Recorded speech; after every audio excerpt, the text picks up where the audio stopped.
By the year 2169, people are genetically engineered to stop aging when they turn 25. Once that happens, a timer appears on their arm with only 1 year left. To keep on living they must work, since time is now society's currency. This means rich people are effectively immortal. The country has been divided into areas called time zones to separate the different classes, the richest area being New Greenwich. Meanwhile in the ghetto, Will lives with his mother Rachel on a tiny apartment, and they barely have any money left to survive each day. Will wants to make some money on the side through time fighting, but Rachel forbids it because it never ends well. This doesn't stop Will from being a generous person, and whenever he bumps into young Maya on the streets, he gives her some of his time so she can survive too. Will and his best friend Borel work at the local factory, where they're always rising the prices of the snacks and it's common to find dead people that timed out on the floor. They're all paid by the day, but the factory always comes up with an excuse for why their employees didn't meet their quota and pay them less. One evening, Will goes to a bar where he used to gamble to get an hour a guy owed him. He also meets Borel, who is happily getting drunk thanks to a crazy guy that is buying drinks for everyone. This guy is Henry, whose timer has a whole century. Will doesn't understand what a rich man is doing here and tries to warn him about the Minutemen, a group of gangsters that steal other people's time, but Henry doesn't listen. Just as Will fears, gang leader Fortis shows up and asks Henry for a time fight. Everyone else in the bar runs away except for Will, who hides at the back just in case. Henry accepts the challenge but asks for a moment in the bathroom first. Just one guard goes with him, so Will takes the chance to knock the gangster out and escape with Henry through the back door. They run down a few blocks and hide inside an abandoned factory, which Will locks from the inside to be safe for the night. Will wonders what a rich guy is doing in the ghetto, and Henry admits he left New Greenwich because he's 105 years old and tired of living. When Will points out this is stupid, Henry's amused by the boy's lack of understanding of the world. He explains the cost of living keeps rising in the ghetto to make sure people keep dying, because the rich can only live if the poor die. Eventually Henry and Will fall asleep, and in the morning, Henry takes advantage of waking up first to pass all his time to Will, only keeping 5 minutes to himself. Will wakes up shortly afterward and finds a message on the window saying don't waste my time. When he looks out, he sees Henry sitting on the bridge right before he times out. Without noticing there are security cameras around, Will goes to the bridge to make sure Henry is dead before running away. Moments later, Henry goes to Borel's house, where he bumps into Borel's wife Greta and their new baby. Henry talks to Borel in private and gives him a decade, which matches the 10 years they've known each other. In the evening, Henry goes to wait for his mother at the bus stop, but she never arrives. It turns out Rachel only has an hour and a half left, and the bus fare went up in the afternoon, so now she can't afford it. It's a 2-hour walk to return home, meaning Rachel must run if she wants to see her son again. Will also starts running when realizes what's going on. Mother and son collide into each other in the middle of the street, but unfortunately it's too late and Rachel times out in Will's arms. The next morning, the police force known as Timekeepers finds Henry's body in the river. Agent Leon is sure he's been murdered for his time, and orders his men to check the security footage.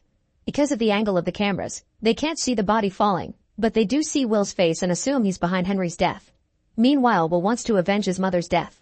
He hires a limo pretending to be a rich guy that got lost and makes the driver take him to New Greenwich, which means paying an extremely high toll every time he crosses a border. Once he makes it to the city, he stays in a nice hotel, and his presence is noticed by socialite Sylvia. After resting, Will has some food while Sylvia watches him from afar. The waitress can tell Will isn't from around here, but she treats him well because he tips her generously. She also points out that if Will's going to the casino, he'll need better clothes. The fact that Will crossed so many time zones in a few hours appears suspicious in the system, allowing the timekeepers to find his current location. Leon also realizes he's chased Will's father in the past. In the evening, Will buys a proper suit and goes to the casino, where they ask for a voluntary donation of a year because he isn't a member. Will joins the poker table where he meets Mr. Weiss, a time-loaning businessman that doesn't hesitate to bet high amounts of time. Sylvia, who is Weiss' daughter, also comes to the table but only to watch, and Will keeps an eye on her while taking the risk and betting all he has. This turns out to be worth it because Will wins the game, which impresses Weiss and earns Will an invitation to his next party. The next day, Will buys a very expensive car and drives it to Weiss' party. Sylvia is very curious about Will and invites him to dance, telling him she can see he's probably from the ghetto. She admits she sometimes envies people from the ghetto because she lives always surrounded by her father's guards without real freedom, and she wishes she could do something foolish or worth something. Will drags her to the beach behind the house to go skinny dipping, which should count as something foolish. Sylvia's hesitant at first, but soon joins him in the water and they discuss the possibility of doing more foolish things.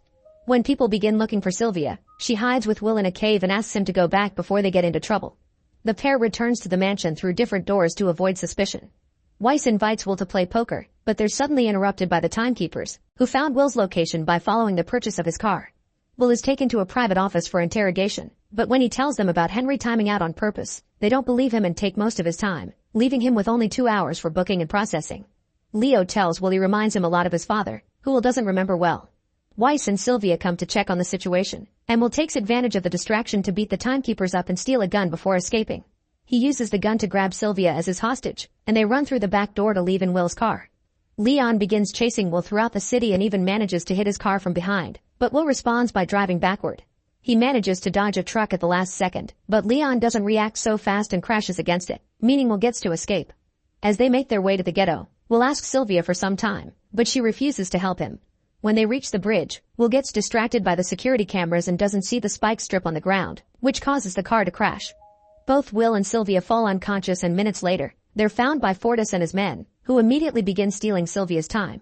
At that moment, the timekeeper's sirens can be heard approaching, and the gangsters run away, leaving Sylvia with only half an hour. When they wake up, Sylvia freaks out at the little time she has left and asks Will for help. Will finds it ironic how she's now in favor of sharing, but helps her anyway before taking her into town. After they're gone, the timekeepers arrive to inspect the car, although Leon first needs to ask for his daily pay, because he never carries more time than necessary. Seeing the situation, Leon decides not to chase after Will anymore because he's sure he'll contact them first. Will goes to see Borel to ask for help, but Greta has bad news. Borel drank so much that he died with 9 years still on his timer. Sylvia starts freaking out again, but Will notices she has fancy earrings and drags her to the pawn shop. The owner is about to close, but he makes an exception when he sees how valuable the rings are. He also notices how desperate they're for time and only pays them 2 days, which they have no choice but to accept to survive. Next, they go to a pay phone and Will make Sylvia dial her house's phone so he can talk to Leon. As a ransom, Will asks for 1,000 years to be distributed to the timelines in the ghetto. Leon warns Will that he's becoming too much like his father and reveals the man didn't die during a time fight like Will thinks. He actually was doing something more dangerous. Will hangs up on him, and Leon tells Sylvia's parents of the ransom, but Weiss hesitates to give away even what for him is pocket change. Will takes Sylvia to his apartment to spend the night there, and Sylvia changes into Rachel's old clothes. Sylvia asks Will about his father, and Will explains his dad used to be an excellent time fighter that taught him a few tricks. To prove his point, he grabs Sylvia's arm and shows him how to time fight. It's a battle of wills between timers. His dad taught him to let the opponent think they have the upper hand, let his own clock almost reach 0, and when the opponent is distracted by his incoming death, turn the tables and take it all. Will used to think his dad died on a time fight, but he now realizes he was probably killed because he gave away what he won. Then Will and Sylvia shared what happened on their 25th birthdays. Will's timer started when he was on the street and he quickly almost lost his extra year because they were in debt. In contrast, Sylvia had a peaceful awakening in bed and her dad gave her a decade to celebrate. The next morning, Will watches the timeline building from the window, but unfortunately they don't have any charity to share, meaning Weiss didn't pay the ransom. Sylvia's hurt by her father's lack of care but finally understands he became rich by stomping on other people's rights. Will tells her to go home but Sylvia refuses, causing them to accept to work together and kiss. Sylvia does want to call home though, so Will gives her the gun to protect herself while he watches from the corner. Weiss quickly picks up Sylvia's call and ignores her insults to warn her the timekeepers are coming to get her. When Sylvia turns around, she sees Leon approaching Will, thus she shoots him in the arm. Will takes the chance to check Leon's timer and learns timekeepers don't keep much time with them to discourage thieves. This prompts Will to give Leon some time in order for his co-workers to rescue him. While Will and Sylvia escape in Leon's car, Leon begins walking out of town as everyone yells at him for not protecting the little people. Thankfully his fellow keeper rescues him before things get violent. Sometime later Sylvia points out they can't keep driving in a cop car, which gives Will an idea. He pretends to be a timekeeper to stop another car by the road and then they proceed to steal the rich lady's earrings and her time, leaving her with only 1 day before running away in her car. Once they're far enough from town, they stop the car to watch the news and they discover they're now wanted people. Will once again tells Sylvia to go back, but she refuses because doing this is much more fulfilling. Meanwhile Weiss is lying to his investors, telling them everything is under control. Leon shows up to inform him this isn't a kidnapping anymore, now Sylvia is being chased after like a criminal as well. Weiss tries to bribe Leon into changing his mind, but Leon turns him down and reminds him that if Sylvia gets in contact with him, he needs to tell the keepers, otherwise he'll be arrested for being an accomplice. Later, Sylvia asks Will if he truly would give away time if he had it. When Will confirms he would, she comes up with a plan. The pair proceeds to steal a Weiss money truck and they crash it into a time bank, where they steal as many time capsules as they can. The remaining capsules are left for the people in the ghetto to grab. By the time the timekeepers arrive, there's nothing left. In the evening, Greta finds a time capsule among her laundry, left by Will as an apology. Will also visit Maya, who is sleeping on the streets, and he leaves some extra time for her as well. The rest of the time they stole is taken to the timeline for the clerk to distribute among anyone that needs it. At the timekeeper's office, Leon notices there's time that shouldn't be there and he thinks Will's hurting the very people he's trying to help. The next morning, Fortis tries to rob a man, but the guy can finally stand up for himself because he bought a gun. Fortis pretends to let him go, but as soon as the guy turns around, he shoots the man anyway.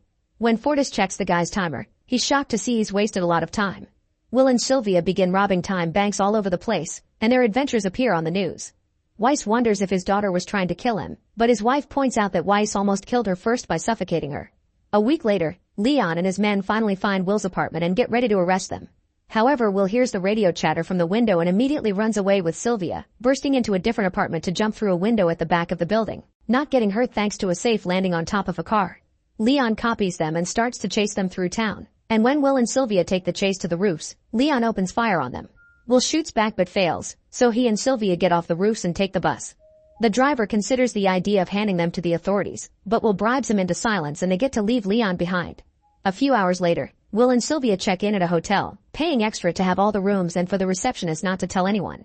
When a new client comes in, he's told the hotel is fully booked, but he manages to get a quick view of Will and Sylvia going upstairs. Later, Fortis and his men begin threatening people on the streets for information on Will and Sylvia. At first people stay silent because they want to protect their savers, but Fortis then kills a man to show how serious he is. This inspires the guy from the hotel to confess what he saw. At the hotel, Will and Sylvia learn that the reward for their heads is 10 years, which they consider pretty insulting. Suddenly Fortis bursts into the room with his man and holds the couple at gunpoint while Fortis explains the timekeepers leave him alone because he steals from his own people, so now he must restore order. He claims he doesn't like killing people in cold blood and challenges Will to a time fight. Will uses the trick his father taught him, and when Henry begins looking at his timer, Will begins taking all his time. The guards come closer to watch in shock, and Will takes the chance to shoot them all before he makes Fortis time out for good. By the time the timekeepers arrive at the hotel, Will and Sylvia are already gone. Some hours later, Will notices prices and loan rates are being raised faster to make up for the new time on the streets. Their little robberies aren't making a difference. They would need a whole million years to even make a crack. Fortunately, Sylvia knows where to find such an amount. The next day, Weiss is worried about the situation and goes to work surrounded by more bodyguards than usual. The guards suddenly turn around when they detect a threat, but it's just Sylvia announcing she wants to surrender. Weiss believes her and is ready to take her back. This distraction allows Will to sneak behind him and capture him as a hostage. Then Will and Sylvia take Weiss to his office to make him open the safe where he keeps a capsule with 1 million years. Weiss points out that giving a year to 1 million people only prolongs their agony and that flooding the wrong zone with 1 million years could cripple the system, so Will clarifies that's exactly what he wants to happen. Will and Sylvia escape after locking Weiss in his own office. When the timekeepers learn about the robbery, they immediately go after them, blocking the bridge to stop them from returning to the ghetto. Leon is chasing them as well, and when he finds them, he concentrates so much on them that he forgets to get his daily pay. The keepers open fire on them, but Will just ignores the bullets. It drives through the time zone barrier, allowing him to reach the ghetto. Leon wastes no time and crashes his car against theirs. Will immediately leaves the vehicle and gives the 1 million years capsule to Maya before he and Sylvia pretend to surrender.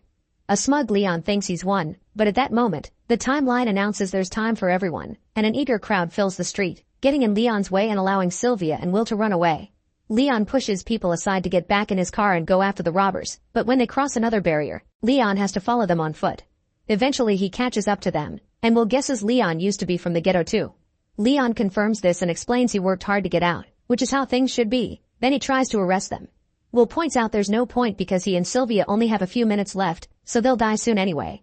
This makes Leon check his own timer and realizes he doesn't have much time either because he didn't collect his pay. At that instant, his clock times out and Leon dies right there on the road. Will and Sylvia only have seconds left, and they kiss to say goodbye. However, Will realizes the keepers have time in their vehicles, so he runs to Leon's car to take some for himself. Sylvia isn't as fast as him and fears she won't make it, but Will runs back to her and they meet halfway, allowing them to share time before death catches them. Back in the company, Weiss has given up and tells his employees not to do anything because it's over. Newscasts all over the nation show how people have taken to the streets. The factories lie idle, and people are crossing the zones to make it to New Greenwich. Authorities swear everything is under control, but everyone knows the system will soon collapse. At the timekeeper's office, the employees decide to go home because there's nothing they can do. Will and Sylvia are never caught, and they start going after bigger banks to keep the old system from coming back. Make sure to subscribe and turn on notifications so you can watch more videos like this. Thanks for watching.